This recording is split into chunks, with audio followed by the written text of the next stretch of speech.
Greetings and welcome to another episode of the Scale Gap podcast. My name is Italian Stallion, and joining me as usual is a Persian. How's it going, dude? Good, man. Good. How are you?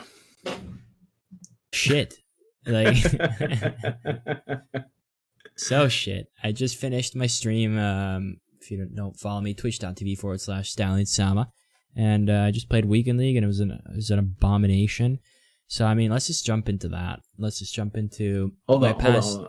Let me tell everyone that's listening at the end of this podcast, we're gonna go through the YouTube comments and we're gonna reply to some of your comments or like share your takes. Just as a reminder, because we haven't done this before, I think, on the podcast. So go ahead. For sure. Go ahead. Yeah, for sure. And so keep commenting on YouTube, and if you have any topics we want to discuss, eventually we will, we might see the comment and we might discuss it, or if you have a good take, we'll respond. But basically, this weekend, the premise, and if you watch the Weekend Warriors, you'll see it there. I was going to play with co-op. That was the premise. I was like, all right, let's see if this pays its dividends. I've never seen so many pro players shift to such a camera angle, and it makes sense because this game is all about the through balls, and so it's like, you don't really need to know. It's better to see everything on co-op because dribbling is terrible, so there's no advantage of being really up close and like worrying about micro touches. Like, that stuff is irrelevant. Contextual dribbling does it all for you. So co-op is like, it's the way to go, right? So I tried it and it started off pretty bad. Well, not pretty bad. It's like, it was pretty bad. I lost 2 of my first 10. Then I went on a huge streak, and I ended up winning 12 in a row and found myself at 20-2. We're like, all right, cool. It looks like it's going to be one of those weeks where we just stop at like 23-2, maybe 23-4, whatever, something like that. And no, that's not what happened. That's not what happened at all. At 20-2, with 10 games left, I ended up losing 6 of those last 10, one of which on pens. So 2 losses on pens this weekend. And it was an absolute shit show in the last 10 games. I like, bullshit losses are not like a special thing that only happened to me. They happen to everyone. But what I saw this weekend was nothing short of disgusting, and there's video proof, and it will be going online, so don't you worry. But what really pisses me off about this, and it does sound bad saying it loud, it's like, the fact that I finished 22-8, it fucking pisses me off so much because, there's people coming in the stream asking me, oh yeah, well, what was your rank before and this? And it's like, I told them, bro, like, pre-Italy getting servers or post-Italy getting servers, I was always there getting at least Elite 1 every FIFA. In FIFA 17 and 18, Elite 1 wasn't even a question. Like, I wouldn't even think about ranks. It was like, am I going to get top 100 or not? It was just the chase for top 100. Because getting 34 out of 40 for me, it was so easy. It was so easy. Like, it was just always at least 36, right? I would lose like 4 games. So with an extra 10 games, I would only lose like 1 more than, but whatever. And then 19, 20, and 21 come out. And specifically 19 and 21, because for 20 was different. 19 and 21 are the only 2 FIFAs where the more the game went on, the harder it got for me in Champions. Both 19 and 21, off the get-go, I adapt real quick, bang, Elite 1, top 100, and then streaks of Elite 1, get all my Elite 1s really quickly, blah, blah, blah. So much so this year that I was like verified, which this year was the hardest year to be verified for sure. And why? Why is that? Well, I know why. Like, because as soon as people like figure out, all right, you need directional nutmegs, you need speed boosts, and you need the bridge, people adapt, and all of a sudden, like, I go extinct like a fucking dinosaur, right? Because I'm not doing any of that, and I never do. At that point, you're just playing with a handicap.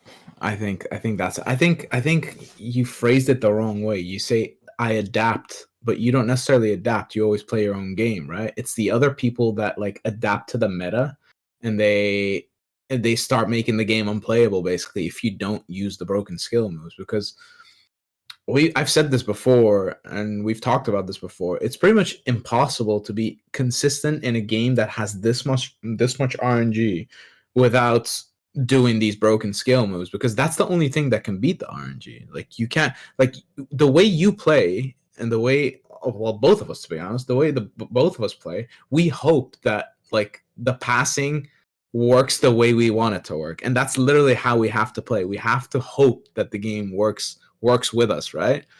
But if it doesn't, you're screwed. That's basically what it comes down to, and there's not much you can do against it. Absolutely. Now, in terms of like adapting, I would say that obviously my game is always the game. It's like my philosophy, how I want to play is always going to be how I play. But I just obviously adapt. Like every game's like slightly different. You see like different patterns and like different entry points. So like that's what I mean. So I quickly adapt, and then I try to always apply the fundamentals of that I've learned throughout the years of FIFA that slowly get torn apart and taken away from us. Which is why like when people ask me like what's my game style, it's like, you know, I play a game where defensively I want to get the ball off your feet as fast as possible, cut all your passing options.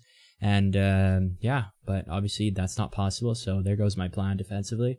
And then offensively, I play a game where I want to make passing plays and cut your defense open, which again doesn't exist.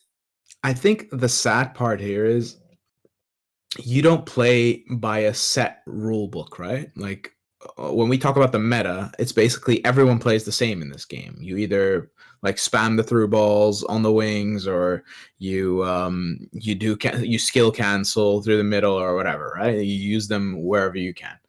But the problem here is you don't play by a set rule book of I have to do this and this and this, and this is how I win. You just play by using your creativity in the game and letting the pace of the game decide what you do, right? Right. I adapt to the context. Yes. But the problem with this game is, or the problem with FIFA in general nowadays is, the people that are the best in this game play by a rule book. There's no like individual creativity. It's mostly all mechanic. The ones that do the mechanical skill moves faster than the other guy, that's the guy who wins, not the guy who sees things first, or maybe has a certain creative idea of how to fucking get the passing play going or whatever. It's not about that anymore. It's all about watch your YouTube video, go look at the skill moves that you need to do, go look at what's OP, and just spam that. That's what FIFA comes down to. It's so pathetic, that's the sad reality. I lost to this one dude who I was beating until the 70th minute, and his entire game plan was get the ball into my half, like around my box, turn his back to me, and wiggle endlessly until there was a glitch in my defensive AI.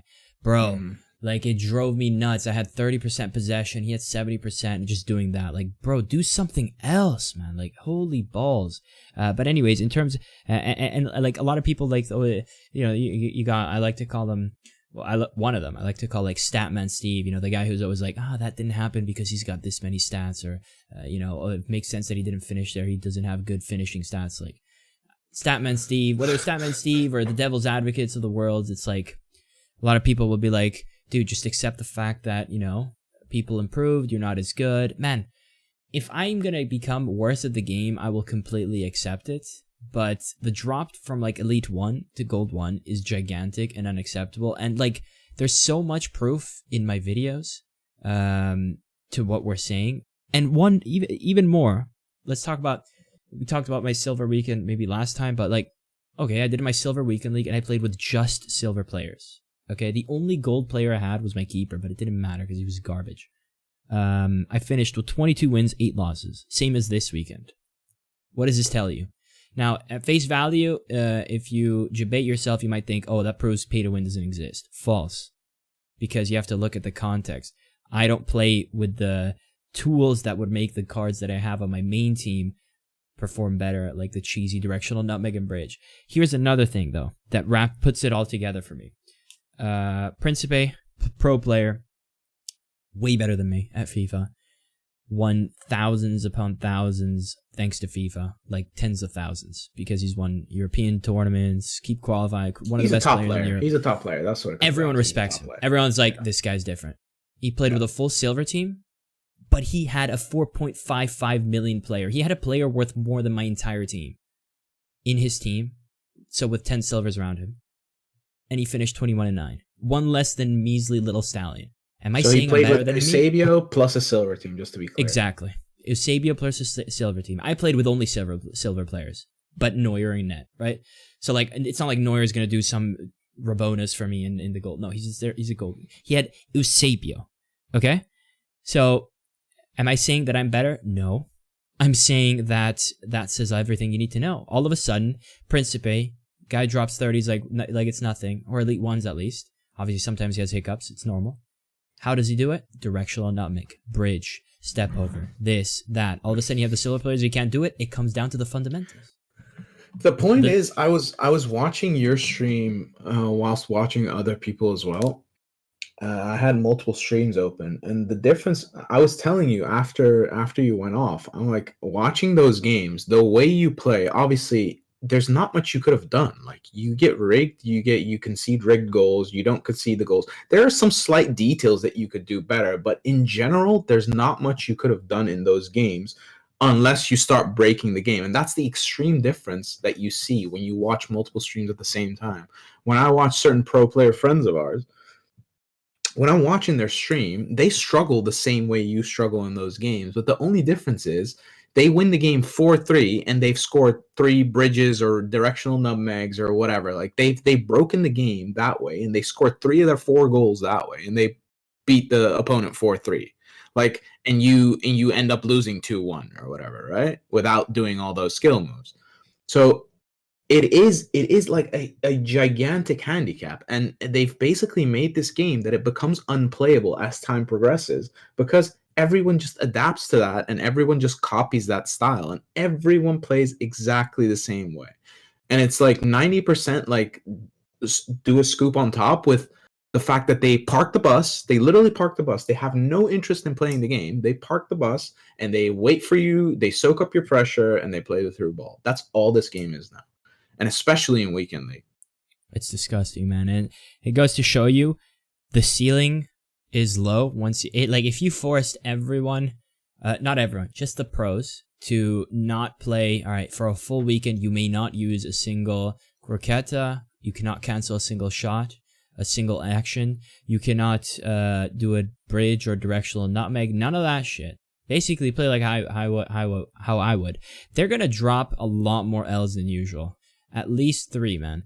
Like, I don't even think they can play that way. I genuinely think if you tell them left stick dribble, pass, and you're allowed to do like an elastico or some shit, that's the peak of what you can do. I think they'd literally finish gold 1 or like elite 3. Like, I'm not even kidding. That's how different the game becomes, because you don't realize how many goals they score. I don't even think they could do it. I genuinely don't even think they could unprogram their brain to not do those skill moves. Yep, because it's a reflex for them. Yeah, and a lot of these pros, they like a weekend league passes, they'll put those graphics on their social media because it is what it is. 30-0, and they'll show their goals scored, goals conceded. Dude, me and them score the same goals, like more or less, right? Mm-hmm. But the difference is, I'm not doing those goals with any of the things they do. So I'm thinking like, dude, I've worked so hard to get to this point where I can score this many goals. With they'll score like 10 or 15 more than me, which isn't that much over 30 games.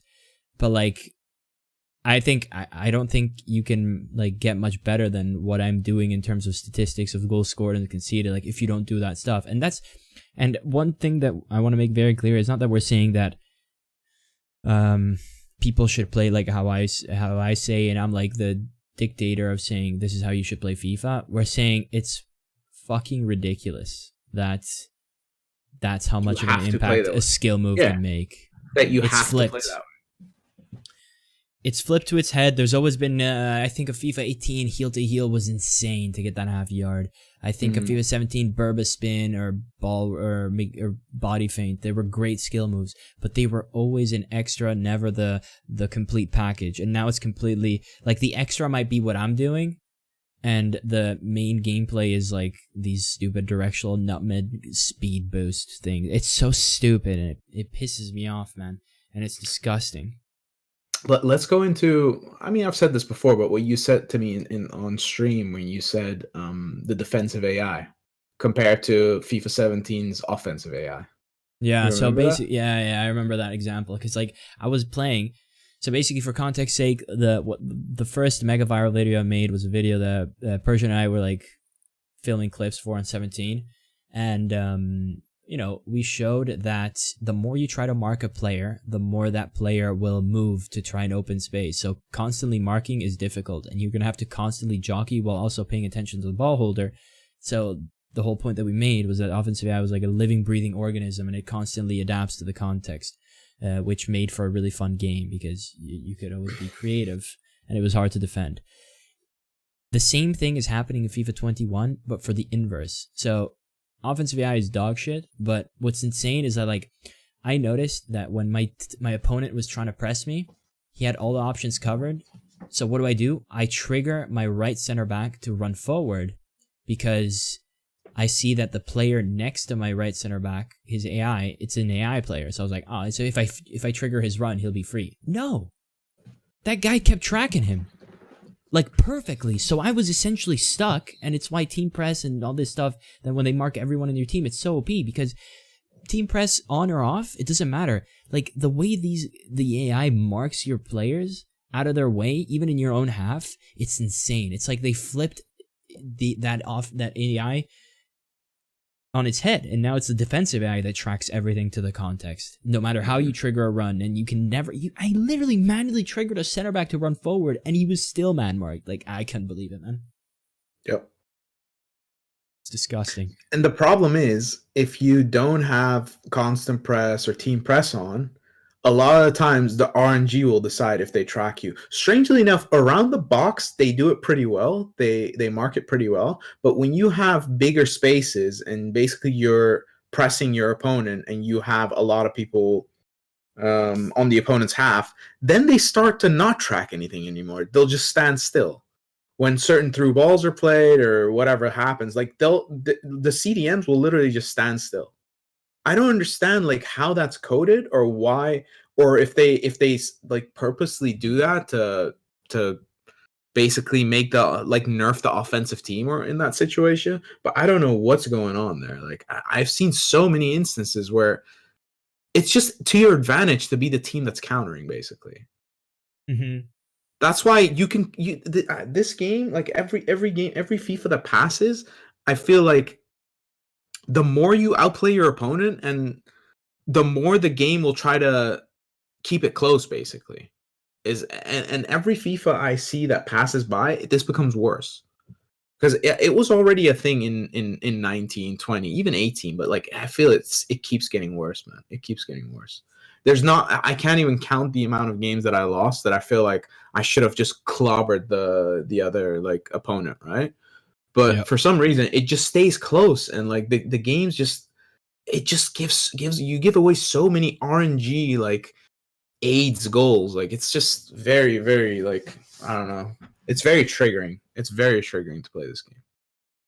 It's like it's why obviously we talked about manual before in the podcast, so we're not gonna get too much into it today. But like it's why when I say I recently made a video about like. Because now the craze about manual passing is coming on, right? You see people bring up passing like it's a new issue, but they wanted to have their own twist. Like, you know what? Manual passing might be the solution. It's like, nah, dude. Yeah, it's not, because so much stuff is like, it goes so much deeper than that. So much stuff feels like you're a bystander as you look onto the field. It actually triggers me when people say manual passing. Like, it sounds like people have never played with manual. Have you ever tried manual passing? Like, how can you say that that's a good idea? Like, literally play a full game against someone else with manual passing and see what kind of a, like, I don't know. I'm sorry to say it this way, but like, what kind of a clusterfuck the game becomes. Like, it just, that's not the way to go. Like, and also, it's never been necessary. Like, when have we played with manual passing? Does that mean that there wasn't good football games before? Like, how is that a solution? I don't understand. First of all, I wouldn't even say play one game, because a lot of people play one game, they find it really difficult, and so they convince themselves, oh, wow, look at how hard this is. This is very motivating. But, like, some people might take too longer to realize. I mean, I literally had a comment, right? So I made that video off a tweet that I made where one of my clips went viral.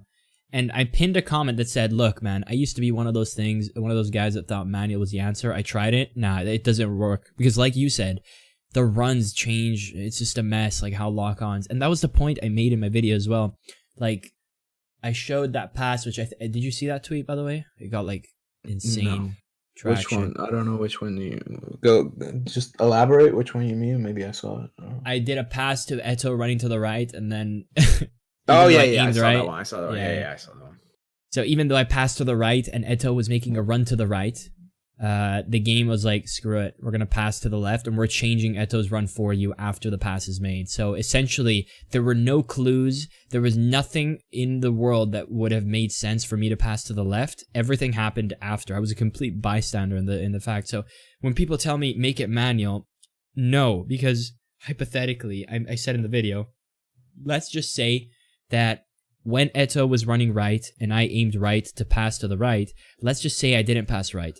Let's say I was playing on full manual and I passed to the left. Why do I deserve that pass locking on? You know, I should be punished because Eto should keep running to the right.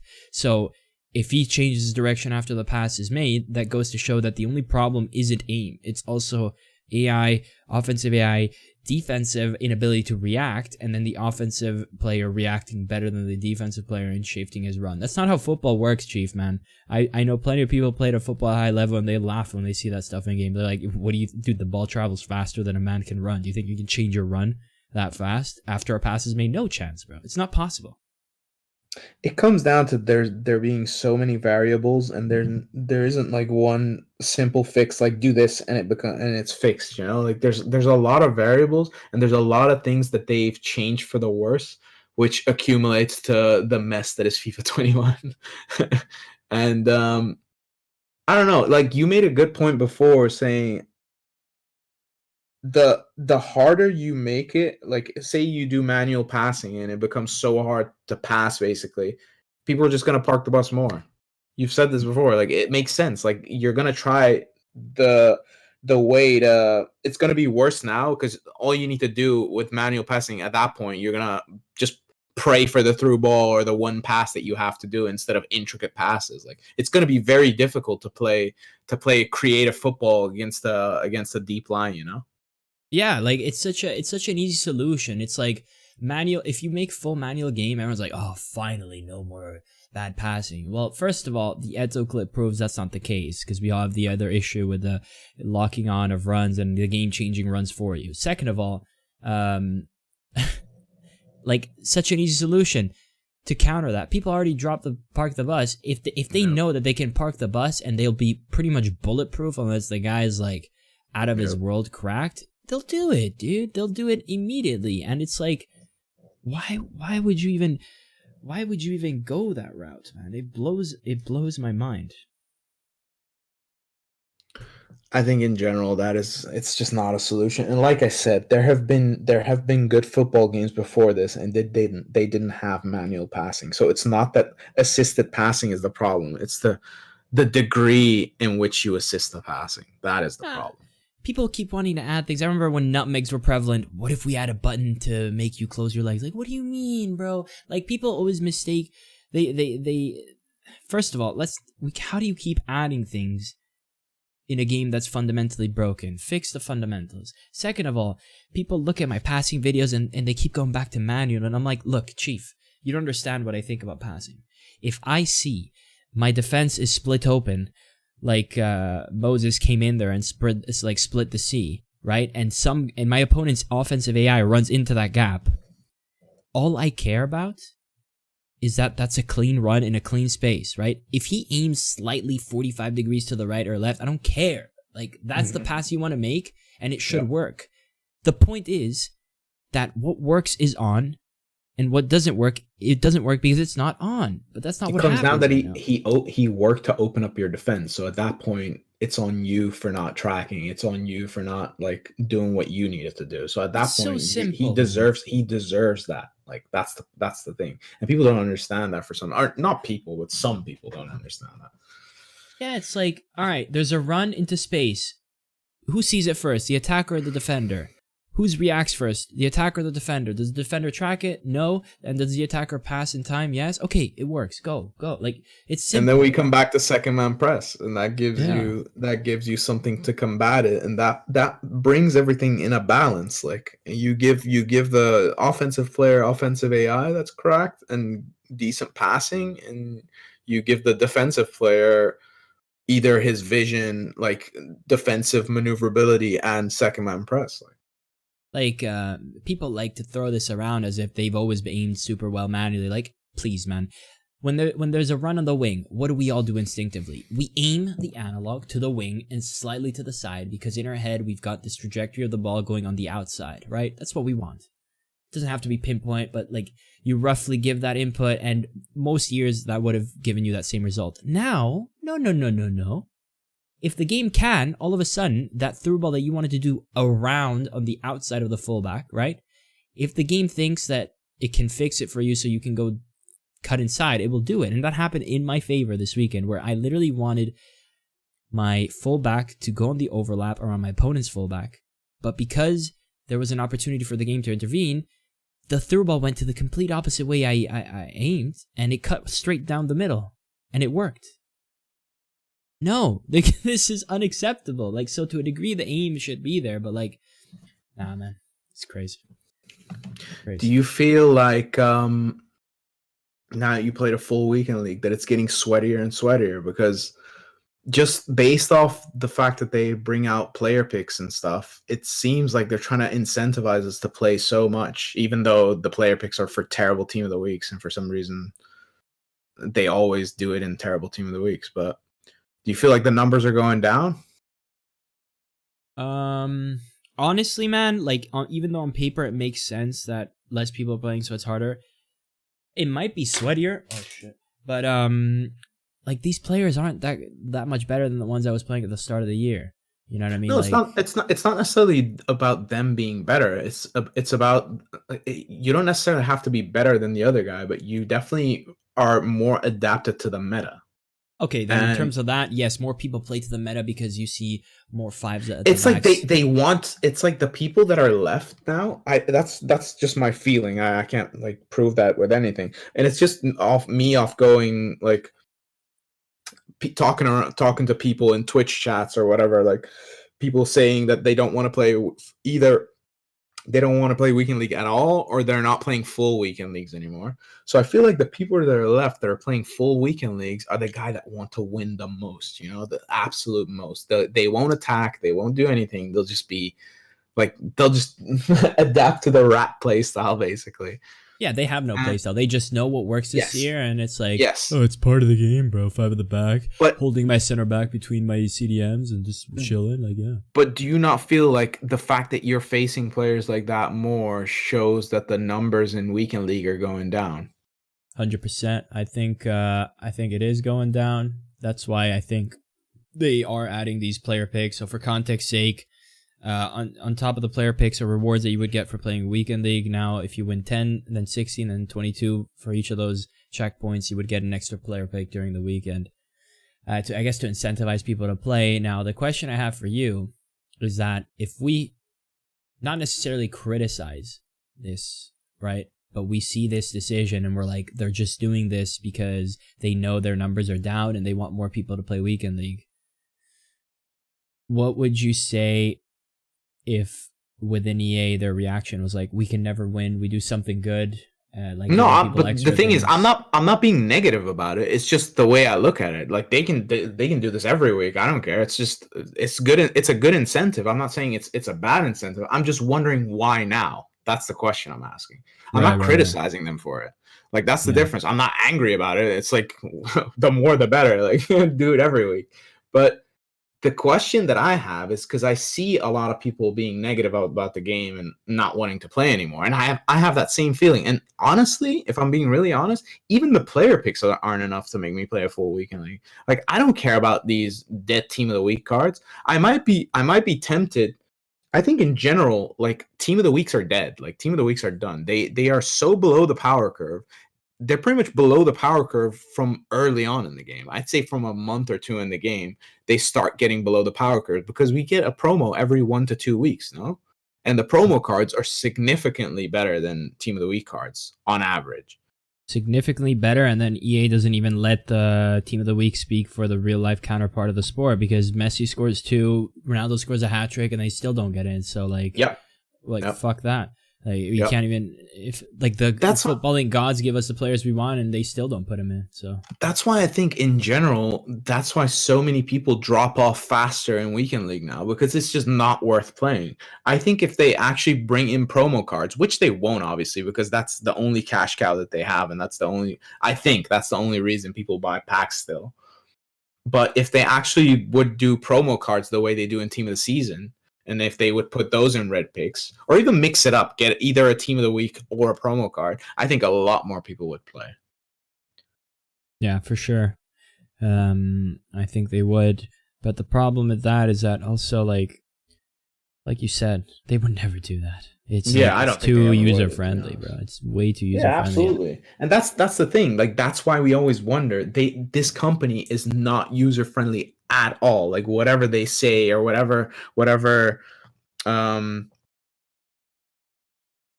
whichever way they look at it from a developer standpoint or from their marketing standpoint or their community managers or whatever, that they think like, oh, they're always going to look at us in a negative light. Well, yeah, it's like, when have you given us reason to not look at you in a negative light? Like, when has this company looked out for their consumers?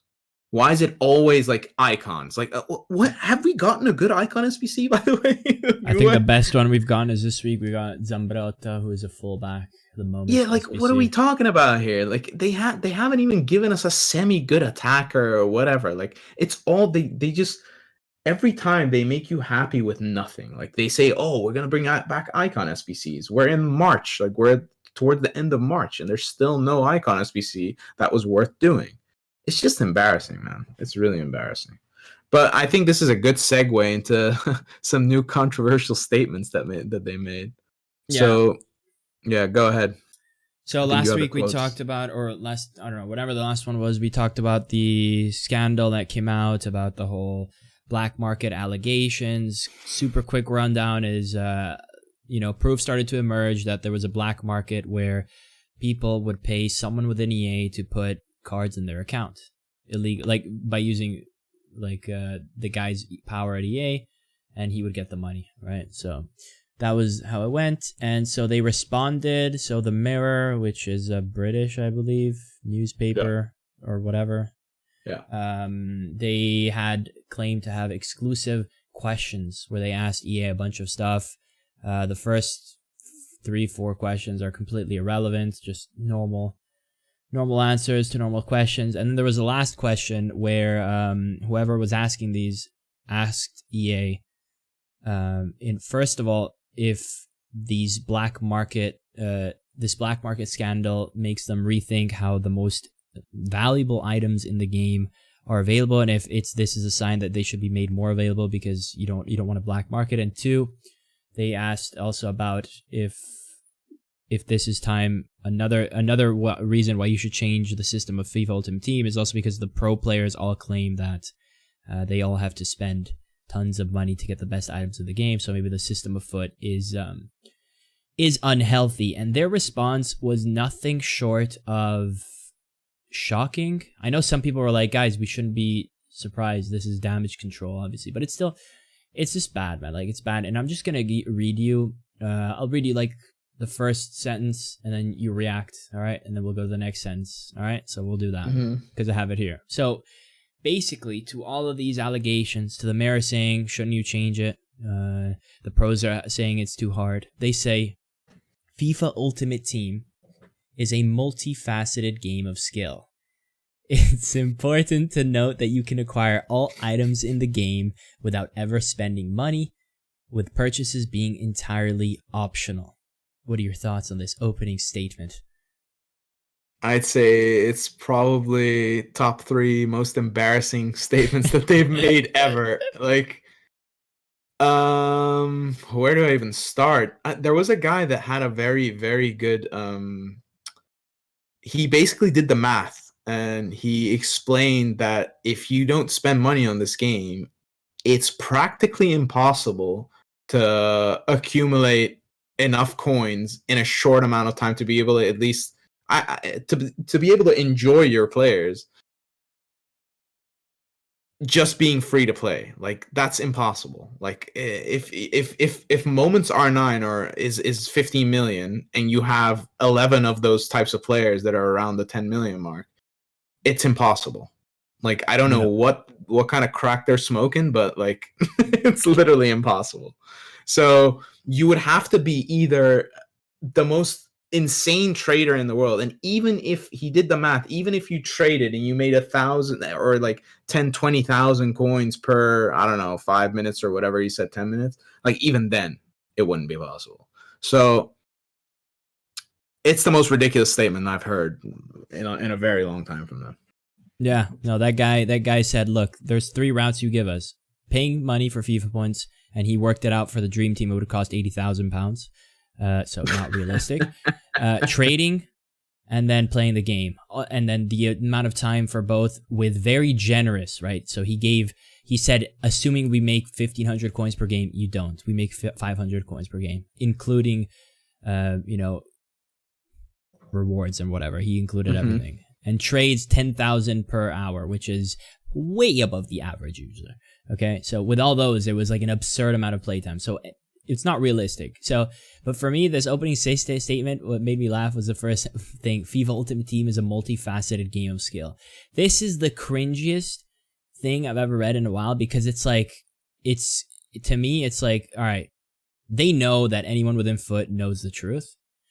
Their problem and their concerns here are like, all right, we need to just damage control for people who have no idea. So let's try and paint FIFA Ultimate Team like we made it the way it is on purpose, and not like it fell in our lap. Because frankly, it did fall in their lap, and now they've got this on their lap, and now they're thinking, okay, let's just pretend that, let's start planting the seed that being the best in FUT is more than just about being the best on the field. But anyways, they continue and they say, any professional competitive player needs to demonstrate the skills of the meta game. That's terrifying, like meta game, in order to be considered proficient enough to compete at an elite level, which includes trading, economy monitoring, squad rotation, and challenge completion. I don't even know what to say to that. Basically, what they're saying is, to be good at this game and to be able to get the best team in the game, you have to trade. Well, that wouldn't even be that bad of a statement if they did everything they could to hinder you from trading. They ban people like for trading. They put price fixing. They put what they call price caps on players. They put all sorts of ways to make life miserable for traders. So I don't know what they were thinking to saying you need to be able to do all that to at least get the team. Because I can't even count on like 2 hands how many people they banned like unjustly, like, and the list keeps on going, from big streamers too, like Run the FUT Market, like people like that are literally trading on stream. And I think he's been banned like 2-3 times this time, like this year. No, yeah, so he's been banned like 2-3 times already, and he keeps getting unbanned because he's lucky. He's a big streamer, so he has his contacts. But if people like that are getting banned, like imagine how many like people that aren't like that don't have any social media presence are getting banned, and they can do nothing about it. Like imagine you spent money on the game or whatever, and you end up trading. I think recently a lot of people that have bought like even packed, they've packed players like Eusebio, Moments Eusebio. They sold them, they got banned. Imagine getting banned for selling a pack player, pack pulled player. Yep. How can you get banned for that? They'd say like you sold the market price for like 10 million or whatever, for whatever his price was, and they banned you. Like, how can they say things like that? It's just mind blowing. It's actually mind blowing. And I do have a take, but before I say mine, the next excerpt says, although the goal is to win matches, FUT isn't just about playing simulation football in the stadium. Just as football isn't solely about performance on match day, there are many areas where players need to be better than their peers in order to gain an advantage on the pitch. What are we playing Football Manager? is this turning? Am I understanding this correctly? Has this turned into Football Manager? Because Football Manager is like 100 times the game FIFA is. Let's be real. But they're trying to act like this is some sort of career mode. Like I don't know what they're saying here, or what their marketing team thought they were going for. But yeah, I don't know. See, these are answers in relative to a question where the issue was brought up by pro players, right? So we're talking about the competitive scene here as well, right? Mhm. They're making the point that if you want to be the best of the best, you're going to have to be the best in all these facets of the game, which is why I said it was cringy, because they're acting like they're the cool guys on the block, and like, you know, you got esports, Fortnite, COD, League of Legends, well-established esports where it's just about being the best and that's it. No pay-to-win advantages. They think they've got this creative esport where it's like, oh yeah, we got storylines and commentators can talk about team building and choices and trading. But the fact of the matter is that the best trader in the world is going to be dog shit compared to a pro player. So your whole multifaceted argument is irrelevant. It's just a facade to excuse this actual, game mode, right? That frankly just makes EA tons of money. And if you really cared, right, if you really had this vision that, oh, we're gonna have a World Cup where the best player is like the fusion of Sir Alex Ferguson, Messi, and like a really good sporting director, if you really cared about that, it would never happen, because I'm sorry, it doesn't matter how good your trading skills are, like unless they really ramp up the pay to win, like a pro player is always gonna be better. If you really cared about that, you would make FIFA Ultimate Team esports mode, where it's the same as FUT, and it's the same market, and blah, blah, blah, but you can't buy FIFA points, alright? And that's it. If you really cared about competitive integrity, because at this point you're saying FIFA is a multifaceted game of skills, and it's part of the skill. Are you saying it's part of the skill gap? There's a 16-year-old with rich parents that can buy $2,000 of FIFA points, and there's a 16-year-old who can't. Is that part of the skill gap? Are you trying to emulate the Premier League with like Qatar Airways supplying money to Manchester City? Like, is this like what? I think the huge ridiculous part about it is what they don't realize. You were talking about the best trader. Being the best trader in the world means you have to be on the market constantly. People that trade like that literally do that full time. They sit on the market constantly, trading, flipping, and like looking at patterns, looking at graphs or whatever.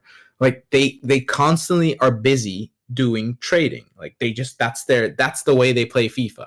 So there is absolutely no shot you become the best trader and the best player, because you can't split your time up like that. There's only so many hours you have to play this game. So how would you go about and practicing the game and trading?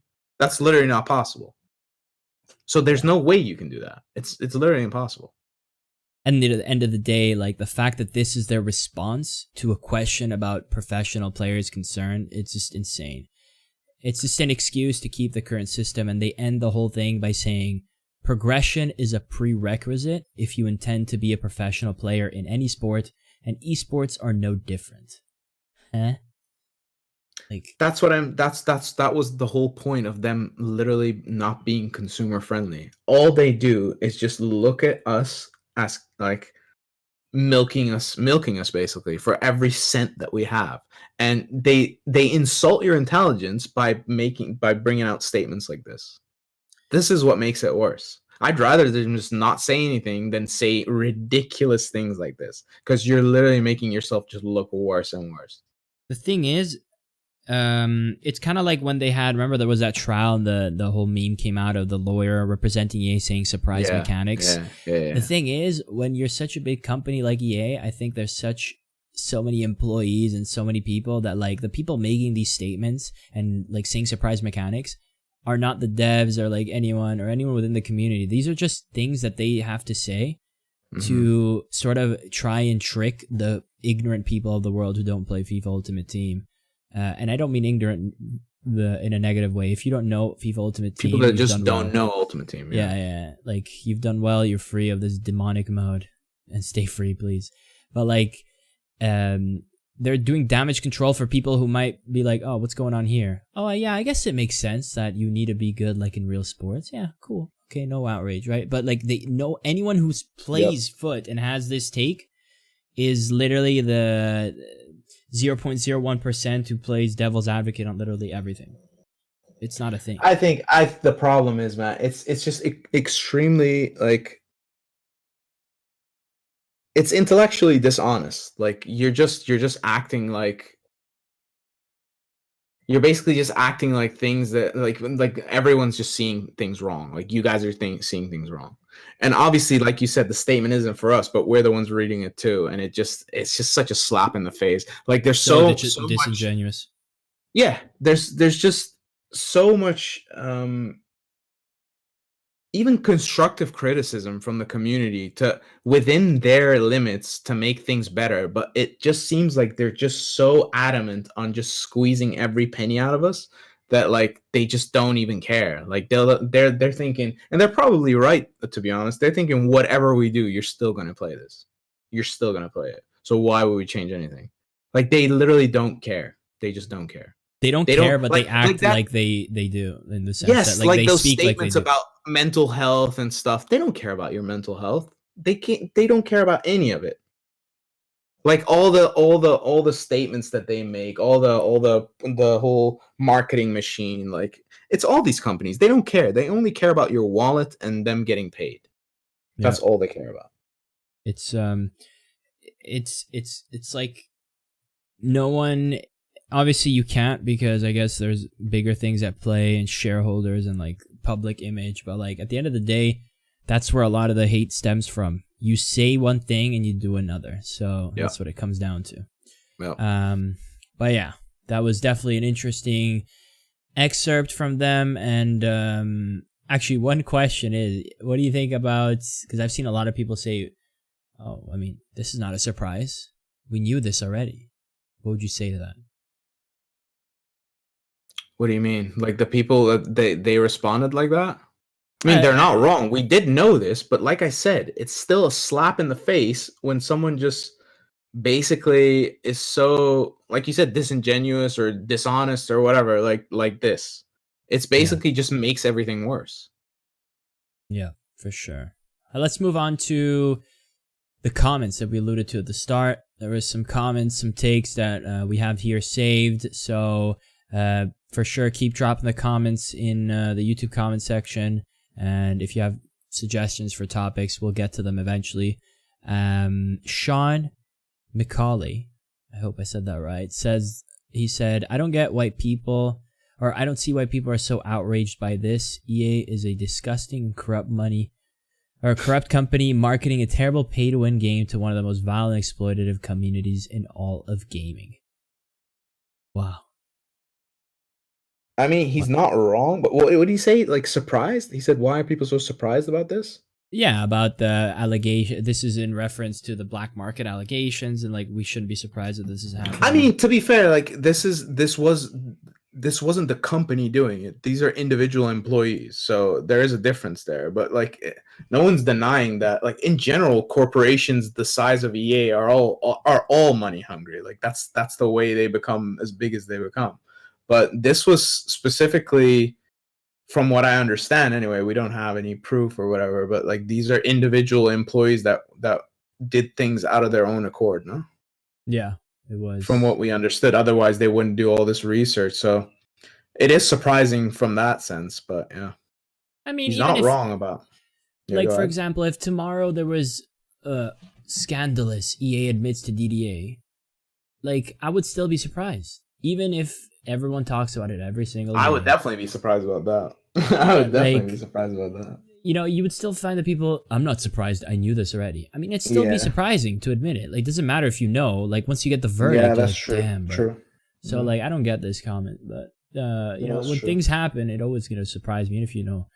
Now, Unas Kataya, or Kataja, says, please talk about skill gap in connection quality. Plenty of examples from my friends who only get gold 2/1 when they have to play at their parents' place, and elite 3 to even top to top 200 when they play in their home. And also, like, people at certain countries are always at a disadvantage even they have good internet. Much more than good team means connection towards your opponent. This is the topic that needs to be talked about and fixed in EA. All right, but yeah, but you should talk about connection basically and distance to servers and blah blah blah. This is yours, because you are the connection connoisseur when it comes to playing with servers, without servers. Like, this is all yours. Yeah, so I mean, definitely it's a thing if you're in certain parts of the world and you're far away from the servers. Obviously, that's a huge blow and you're at a disadvantage.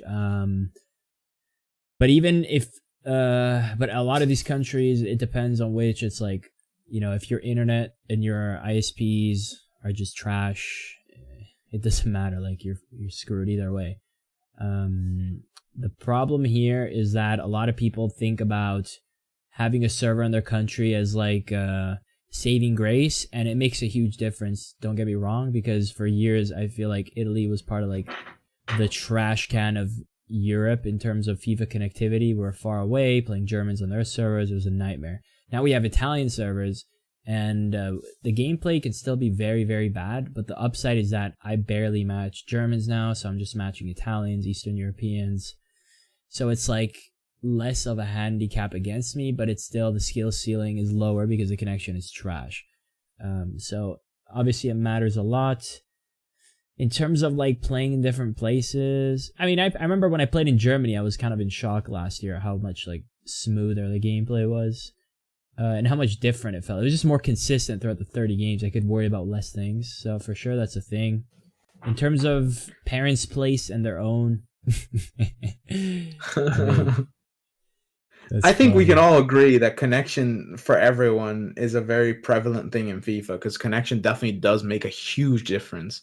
And not only your connection, but basically if you're playing on a level playing field or not. Because you were saying like in certain instances you would have to play on German servers, and Germans were closer to those servers. So the odds are they had better gameplay than you did. So in that sense, it does make an unfair. It's an unfair playing field at that point. Oh yeah, I think So the biggest example. I remember I've matched my friends before in champs, and then played them right after in friendlies. It's like night and day. mm-hmm. Awful. Yeah, yeah, absolutely. So connection is definitely a huge thing there. But Yeah. I wouldn't know if it's a skill gap. It's just another RNG factor that plays a part in everything that goes into FIFA, I think. Yes, indeed. Marlon Fernando Mantau Espindola says, "Man, Stallion, you should try play some Seasons games. The game there is so different. My players make runs, open space, stay on side like they talked about in the beginning of the game. It's another game without the ultimate team manipulation. Of course, the assisted passing is still there, but just try it out so you can see what am I seeing. Another game." I mean, we've played seasons in previous FIFAs. I haven't done it in this FIFA, so I can't really explain. I can't really talk about it in this FIFA. But in general, seasons plays very different from Ultimate Team because of the simple fact that there are no boosted cards, there's no chem styles, there's all these variables are not in that. So your players, because they're not boosted, they have less stamina than they normally do, etc., etc. So it definitely plays slower. I think seasons play slower, so it's definitely going to play differently. But I don't know about ultimate team manipulation or whatever. I don't know if that's a thing. I just think it's Yeah, the variables of like stats, basically. Simple as that. yeah, it's And just to be that. fair, the gameplay does feel a bit slower. Like, and this is from past experience. I haven't played seasons this year, so I can't really comment on it. Yeah, I mean, the gameplay manipulation is not a thing for me, like Persian said. It's just chem styles, that's all it comes down to. Now it's even more obvious because FIFA 17, you could slightly feel it because, again, the power curve wasn't as intense as it is now, less promos, blah, blah, blah. It took a while more. But even just the chem styles being there, you could feel the speed difference. Mm-hmm. I played so much head-to-head over the years, not much the past 2 or 3, but I remember you playing tournaments on head-to-head, blah, blah, blah. So, like, I'm completely aware the game is different, but for example, I remember playing a lot of FIFA 18 head-to-head, and I didn't like FIFA 18 at all, and while head-to-head on FIFA 18 I enjoyed more than FUT overall, like, I still despise the game, because the same things would happen, just at slower pace, and maybe Yes, slightly less often. that's the Um, problem. FIFA 21 is slow as it is, and that's what dreads me from going into seasons and going even slower. So I don't know. I'll try it out though. I'll definitely try it out just to see what he's talking about. Yeah, for sure. Now, Erdin Kurbanoglu says, another episode on Jedi / Ninja / Spider-Man blocks, please. Thanks for this one. I enjoyed it. And no problem. I'm glad you enjoyed it. In terms of the blocks, this is a tough one for me because obviously there's some moments where the blocks, I was like, thank God they finally blocked the shots, like the lazy shots. But I won't deny that like some blocks are just like, what is happening here, man? They definitely went in overdrive. They went from not blocking anything to blocking everything. To players making crazy lunges and man, it's like, and the AI tracking in the box, it just makes it impossible, man. Like when people congest the box like that and you don't, like we said again for the 1,000th time, when you don't do skill cancels and all that stuff, you try to pass, you try to create an opening through passing. It's so difficult because not just because of the blocks, but because of the simple fact that when you play it to a player, and we don't have the most expensive teams in the world, like you'll have like the composure stat will play a part because your players will take 10 extra touches and you'll turn, and by then the defender's on you and they make a block there, they make a block there. There's just no space ever now. So yeah, that's what makes it so hard, and that's why they overdid it with the blocks, in my opinion. Yep. It's way too overboard. My worry, it's like again, that's a combination of factors, right? It's not just the blocks; it's a combination of all those factors. But the blocks are the things you see; those are the things you instantly see. So that's where the frustration goes to, I guess. Like the left stick being bad, and like the pace being weird, and absolutely the pass, and not just the left stick being bad, but you literally just lose control of the ball randomly, just RNG, just because the defender's near you or whatever. Maybe because I think that's what composure was about, right? Like how many players are around you and how like unfazed you are, basically. I guess if you have 99 composure, you would be better on the ball in those instances, but they just put RNG in and all of a sudden you lost the ball even though no one even tackled you. You just play the ball off your feet for no reason. Yeah. It's just stupid. Did you have any saved? No, I didn't have any saved. That's it. Oh, all right. Well, that's it then, because those were the only ones I saved. That's fine. All right. Call it? Then, yeah, let's call it. Guys, as usual, drop comments, review the podcast. Let us know what your thoughts are. Follow us on Twitter at StallionSama, at Persian7. And I believe that's it. Peace out.